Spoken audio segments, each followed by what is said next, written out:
the plague. Defense of freedom. Bread and freedom. Speech given at the Labor Exchange of Saint-Étienne on May 10, 1953.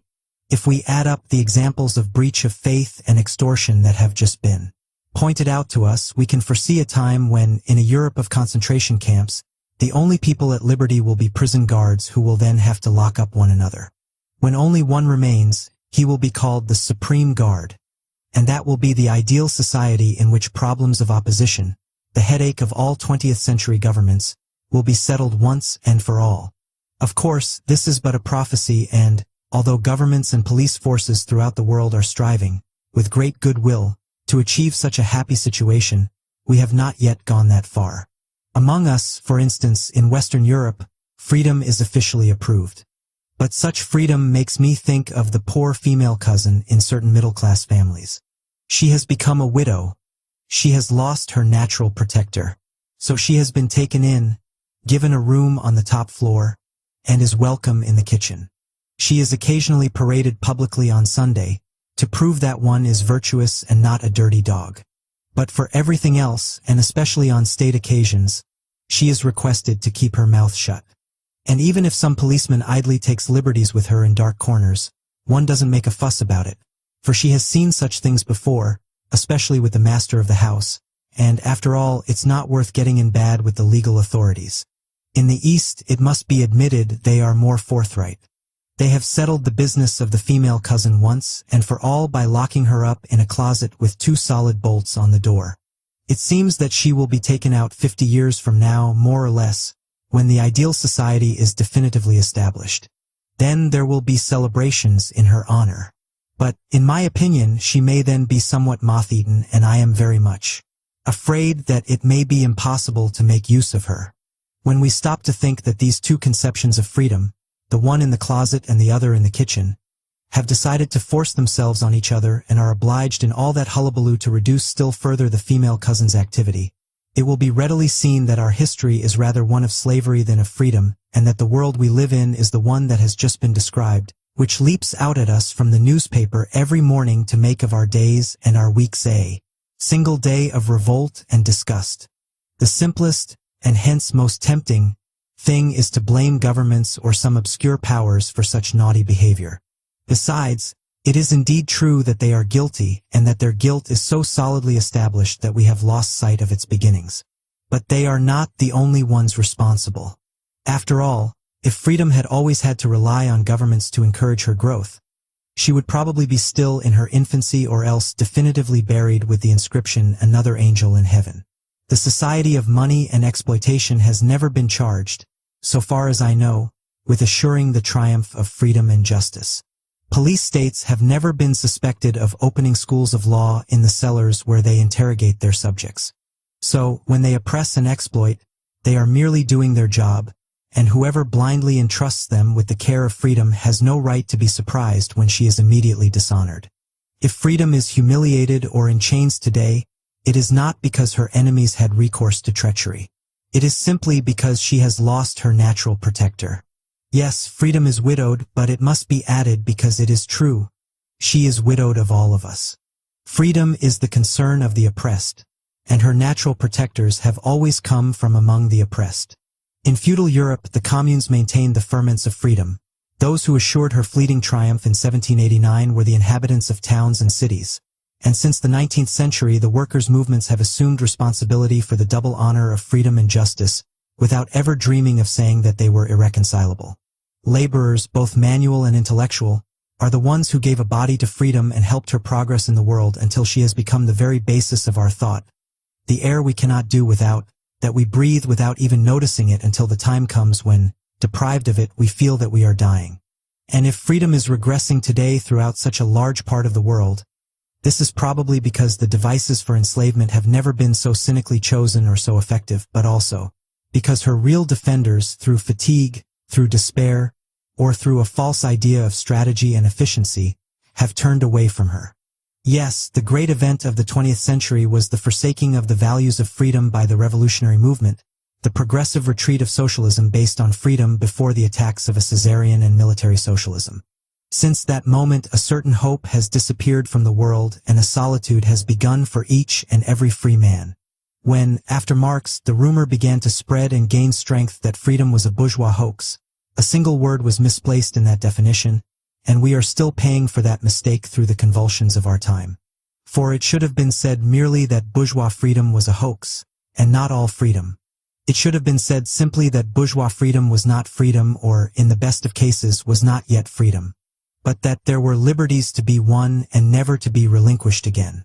It is quite true that there is no possible freedom for the man tied to his lathe all day long who, when evening comes, crowds into a single room with his family.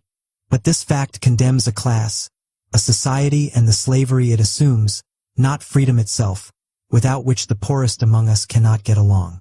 For even if society were suddenly transformed and became decent and comfortable for all, it would still be a barbarous state unless freedom triumphed.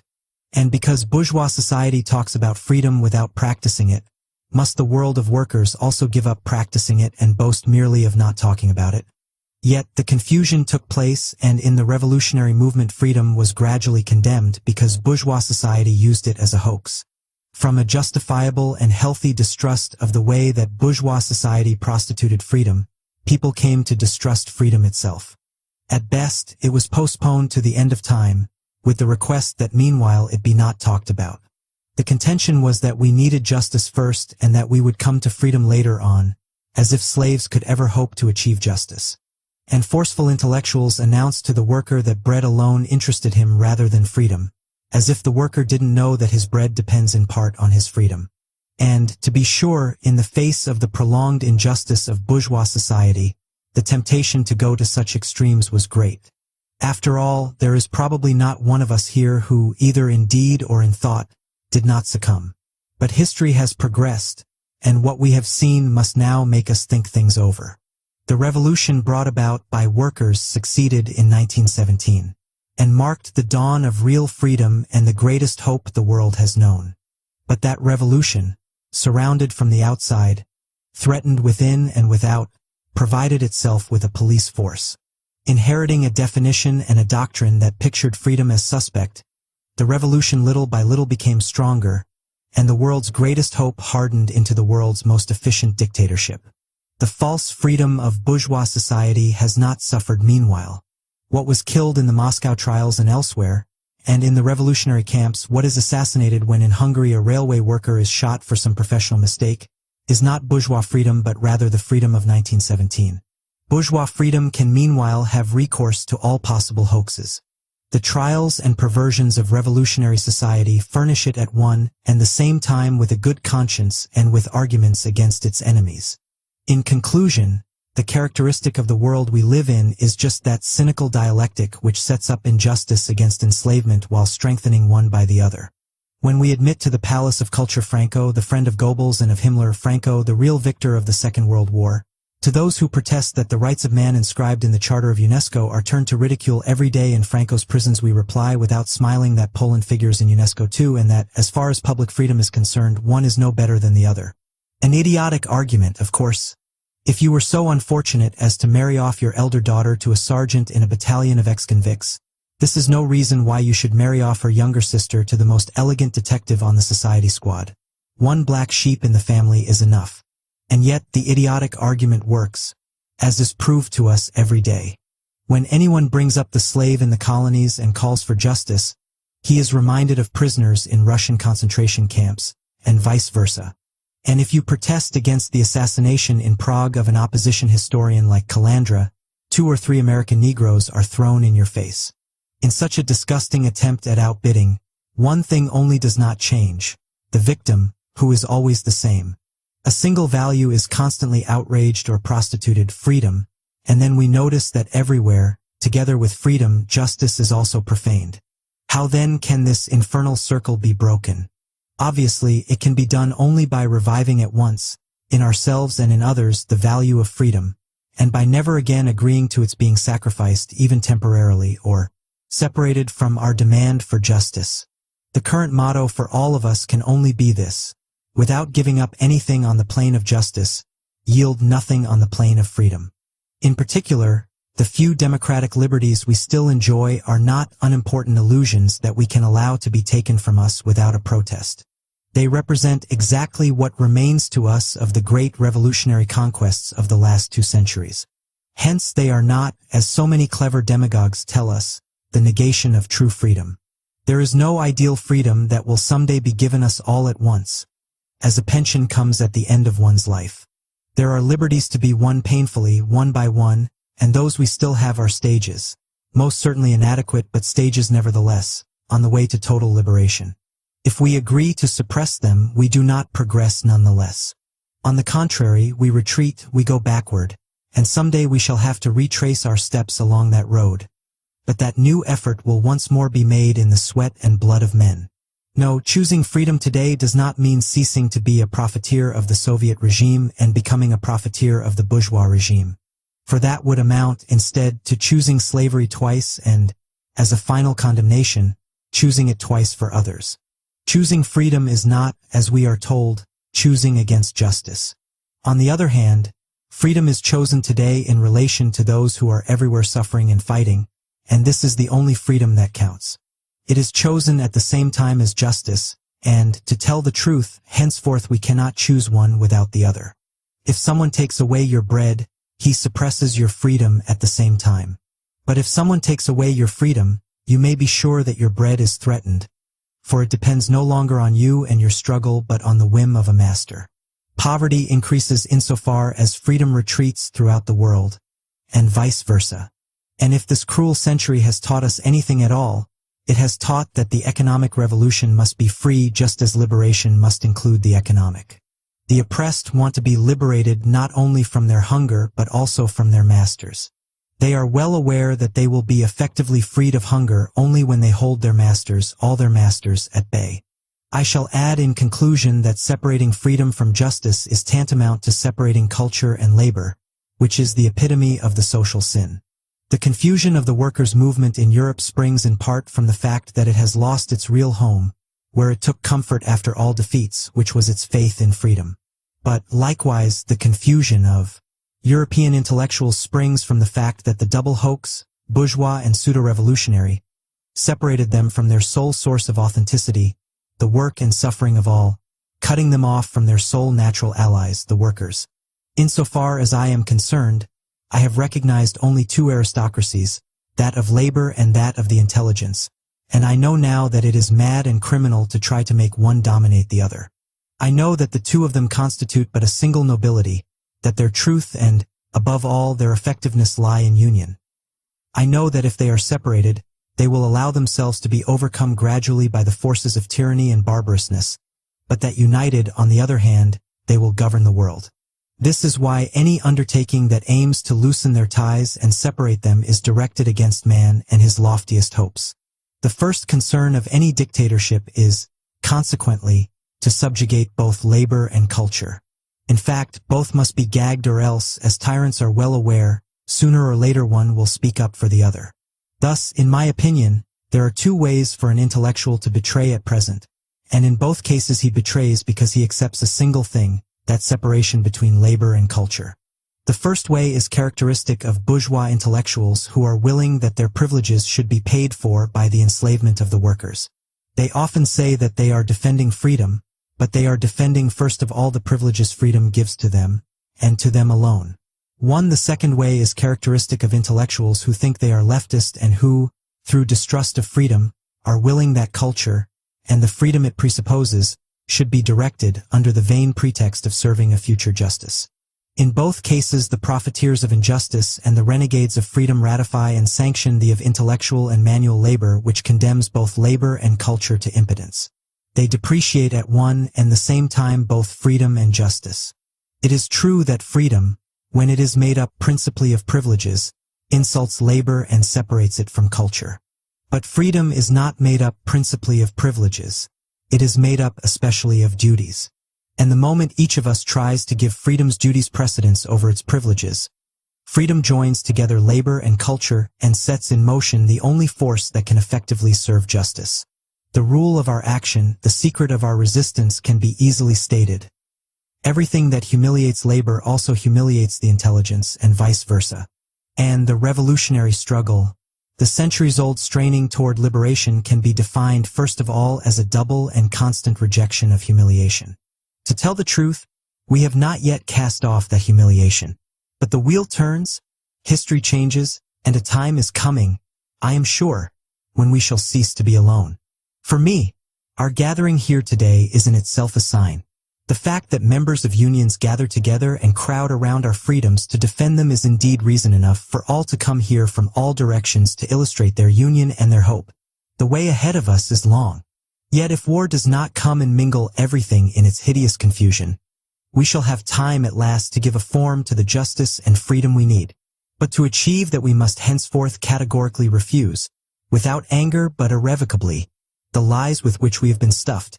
No, freedom is not founded on concentration camps, or on the subjugated peoples of the colonies, or on the workers' poverty. No, the doves of peace do not perch on gallows. No, the forces of freedom cannot mingle the sons of the victims with the executioners of Madrid and elsewhere. Of that, at least, we shall henceforth be sure, as we shall be sure that freedom is not a gift received from a state or a leader but a possession to be won every day by the effort of each and the union of all. And, besides, most of the time they do not even defend freedom the moment there is any risk in doing so. Homage to an Exile. Speech delivered December 7, 1955 at a banquet in honor of President Eduardo Santos, editor of El Tiempo, driven out of Colombia by the dictatorship. Proudly we receive among us this evening an ambassador who is not like other ambassadors. Indeed, I have read that the government that had the sorry privilege of suppressing the greatest newspaper in South America had previously offered its editor, President Eduardo Santos, an ambassadorship to Paris. You refused that honor, Mr. President, not out of scorn for Paris, we are well aware, but out of love for Colombia, and probably because you know that governments often look upon foreign embassies as places of gilded expatriation for citizens who are in the way. You remained in Bogota as your conscience dictated. Hence you were in the way, and you were censored without diplomatic respect and in the most cynical fashion possible. But at the same time you were provided with all the titles that justify your being considered today by all of us as the true ambassador of Colombia. Not only in Paris but in every capital where the single word liberty makes hearts beat faster. It is not so easy as people think to be a free man. In truth, the only ones who assert that it is easy are those who have decided to forgo freedom. For freedom is refused not because of its privileges, as some would have us believe, but because of its exhausting tasks. For those, on the other hand, whose function and passion consist in granting liberty all its rights and duties, know that this requires a daily effort and a constant vigilance in which pride and humility play equal parts. If we are tempted today, Mr. President, to express all our affection for you, at the same time as to Mr. Roberto Garcia Penes, this is because you maintain that constant vigilance without ever sparing yourself. By refusing the dishonor that was offered you, which amounted to taking upon yourself the repudiation and penance a government dared to impose on you, by letting your fine newspaper be destroyed rather than allowing it to serve falsehood and despotism, you were one of those uncompromising witnesses who, in all circumstances, deserve respect. But that would not yet suffice to make of you a witness of liberty. Many men have sacrificed everything to errors, and I have always thought that heroism and sacrifice were not enough to justify a cause. Obstinacy alone is not a virtue. What, on the other hand, gives your resistance its true meaning, what makes of you the exemplary companion we are eager to greet, is that under the same circumstances, when you were the respected President of Colombia, you not only did not use your power to censor your adversaries but you kept the newspaper of your political enemies from being suppressed. That deed alone is enough for us to recognize in you a real free man. Liberty has sons who are not all legitimate or to be admired. Those who applaud it only when it justifies their privileges and shout nothing but censorship when it threatens them are not on our side. But those who, according to Benjamin Constant's remark, are willing neither to suffer nor to possess the means of oppression, who want freedom both for themselves and for others. They, in an age that poverty or terror condemns to the excesses of oppression, are the seeds beneath the snow of which one of the greatest among us spoke. Once the storm is over, the world will live off them. Such men, we know, are rare. Today freedom has not many allies. I have been known to say that the real passion of the 20th century was slavery. That was a bitter remark which did an injustice to all those men, you are one of them, whose sacrifice and example every day help us to live. But I merely wanted to express that anguish I feel every day when faced with the decrease of liberal energies, the prostituting of words, the slandered victims, the smug justification of oppression, the insane admiration of force. We see a multiplication of those minds of whom it has been said that they seem to count an inclination toward slavery as an ingredient of virtue. We see the intelligence seeking justifications for its fear, and finding them readily, for every cowardice has its own philosophy. Indignation is measured, silences take counsel from one another, and history has ceased to be anything but Noah's cloak that is spread over the victim's obscenity. In short, all flee real responsibility, the effort of being consistent or of having an opinion of one's own, in order to take refuge in the parties or groups that will think for them, express their anger for them, and make their plans for them. Contemporary intelligence seems to measure the truth of doctrines and causes solely by the number of armored divisions that each can put into the field. Thenceforth everything is good that justifies the slaughter of freedom, whether it be the nation, the people, or the grandeur of the state. The welfare of the people in particular has always been the alibi of tyrants, and it provides the further advantage of giving the servants of tyranny a good conscience. It would be easy, however, to destroy that good conscience by shouting to them, "If you want the happiness of the people, let them speak out and tell what kind of happiness they want and what kind they don't want." But, in truth, the very ones who make use of such alibis know they are lies. They leave to their intellectuals on duty the chore of believing in them and of proving that religion, patriotism, and justice need for their survival the sacrifice of freedom. As if freedom, when it leaves a certain place, were not the last to go, after all that constituted our reasons for living. No, freedom does not die alone. At the same time justice is forever exiled, the nation begins to agonize, and innocence is crucified anew every day. To be sure, freedom is not the answer to everything, and it has frontiers. The freedom of each finds its limits in that of others. No one has a right to absolute freedom. The limit where freedom begins and ends, where its rights and duties come together, is called law, and the state itself must bow to the law. If it evades the law, if it deprives the citizens of the benefits of the law, there is breach of faith. Last August, there was breach of faith in Colombia, just as there has been breach of faith in Spain for the last 20 years. And there again your example helps to remind us that there is no compromise with breach of faith. One has to reject it and fight it. Your battlefield was the press. Freedom of the press is perhaps the freedom that has suffered the most from the gradual degradation of the idea of liberty. The press has its pimps as it has its policemen. The pimp debases it, the policeman subjugates it, and each uses the other as a way of justifying his own abuses. Those gentlemen vie with each other in protecting the orphan and giving her shelter, whether that shelter is a prison or a house of prostitution. The orphan, indeed, is justified in declining such eager offers of help and in deciding that she must fight alone and alone resolve her fate. Not that the press in itself is an absolute good. Victor Hugo said in a speech that it was intelligence, progress, and I know not what else. The already old journalist I am knows that it is nothing of the sort and that reality is less consoling. But in another sense the press is better than intelligence or progress. It is the possibility of all that and of other things as well. A free press can of course be good or bad, but, most certainly, without freedom it will never be anything but bad.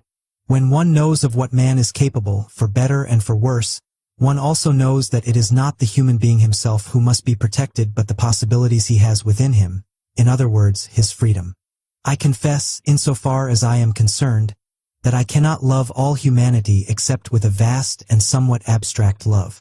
But I love a few men, living or dead, with such force and admiration that I am always eager to preserve in others what will someday perhaps make them resemble those I love. Freedom is nothing else but a chance to be better, whereas enslavement is a certainty of the worst. If then, despite so many compromises or servilities, we are to continue seeing journalism, when it is free, as one of the greatest professions of the time, this is only because it allows men like you and your collaborators to serve their country and their time on the highest level. With freedom of the press, Nations are not sure of going toward justice and peace, but without it, they are sure of not going there. For justice is done to peoples only when their rights are recognized, and there is no right without expression of that right. On this point, we can take the word of Rosa Luxemburg, who said, "Without unlimited freedom of the press, without absolute freedom of association, the dominant power of large popular masses is inconceivable. Consequently, we must be adamant as to the principle of that freedom. It is not merely the basis of cultural privileges, as people try hypocritically to convince us. It is also the basis for the rights of labor. Those who, the better to justify their tyrannies, set in opposition labor and culture will not make us forget that whatever subjects the intelligence enchains labor, and vice versa. When intelligence is gagged, the worker is soon subjugated. Just as when the proletariat is enslaved, the intellectual is soon reduced to silence or to lies. In short, whoever does violence to truth or to it, from this point of view, we shall deny to the very end that a press is true because it is revolutionary. It will be revolutionary only if it is true, and never otherwise. So long as we keep in mind these facts, your resistance, Mr. President, will preserve its real meaning, and, far from being a solitary example, it will throw light on the long struggle that you will be helping us not to abandon. The Colombian government accused El Tiempo of being a superstate within the state, and you were right to refute that argument. But your government was right too, although in a way that it could not accept. For, by saying that, it paid homage to the power of the printed word. Censorship and oppression prove that the word is enough to make the tyrant tremble, but only if the word is backed up by sacrifice. For only the word fed by blood and heart can unite men, whereas the silence of tyrannies separates them. Tyrants indulge in monologues over millions of solitudes. If we reject oppression and falsehood, on the other hand, this is because we reject solitude. Every insubordinate person, when he rises up against oppression, reaffirms thereby the solidarity of all men. No, it is not you or a distant newspaper that you defended by resisting oppression, but the entire community that unites us over and above frontiers. Is it not true, moreover, that throughout the world your name has always been linked to the cause of freedom? How can we fail to recall here that you were and still are one of the most faithful friends of our Spain, of Republican Spain, today scattered throughout the world, betrayed by its allies and its friends, forgotten by all, humiliated Spain which stands erect solely by the force of its protest. The day when the other Spain, the Spain of churches and prisons, enters with its jailers and its censors into the organization of so-called free nations. I know that on that day you will stand with all of us, silently but with no spirit of revenge, beside free and suffering Spain. For such fidelity let me thank you in the name of my second country, and in the name of all those who, gathered here, bespeak their gratitude and their friendship. We thank you for being among those few who, in a time of enslavement and fear, stand firm on their right. People are complaining almost everywhere that the sense of duty is disappearing. How could it be otherwise, since no one cares any more about his rights? Only he who is uncompromising as to his rights maintains the sense of duty. The great citizens of a country are not those who bend the knee before authority, but rather those who, against authority if need be, are adamant as to the honor and freedom of that country. And your country will always recognize in you its great citizen, as we are doing here, because you, scorning all opportunism, managed to bear up against the total injustice that was inflicted upon you.